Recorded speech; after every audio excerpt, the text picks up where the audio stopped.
Sinampal yung isang Filipino nung pumunta siyang Thailand dahil pinagkamalan siyang lokal na gumagawa ng kasalanan. Hindi ko naman masisisi dahil madaming kamukha ang mga Filipino sa ibang bansa.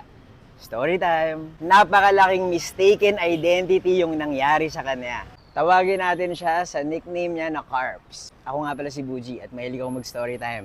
Kung di niyo pa ako fina-follow, follow niyo na ako. Naisipan pumunta ni Carp sa Thailand dahil nag-break sila ng girlfriend niya. Tire-respeto niya ng malaki yung girlfriend niya. Pero hiniwalayan siya dahil sabi ng babae, gusto niya na bastusin siya ni Carps. Alam niyo na kung ano yun. Sa sobrang heartbroken ni Carps, in-invite niya yung dalawang best friends niya papunta sa Thailand.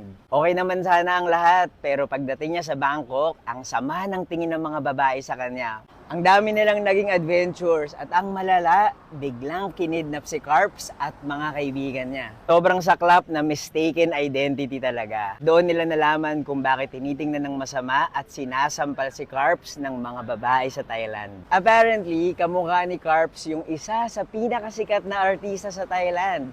At ang pangalan ng artista na yon ay Big Bird. Si Big Bird ay pumatok dahil sa mga ginawa niyang X-rated films. Pero alam nyo, malaki yung pinagkaiba ni Big Bird at ni Carps. Malaki yung ano ni Big Bird, pero yung kay Carps, maliit lang. To cut the long story short, dahil nga kinidnap yung tatlong magkakaibigan, ang daming nangyari sa adventure nila sa Thailand. Merong hubaran, merong dramahan, at merong aminan. Pero nabisto na si Carps at si Big Bird ay magkaibang tao. Alamin nyo na lang kung bakit, kasi ito yung kwento ni Carps sa pelikulang I Am Not Big Bird. Napanood ko to kasi in-invite ako ng Chroma Entertainment para i-host ang block screening ng I Am Not Big Bird sa BGC.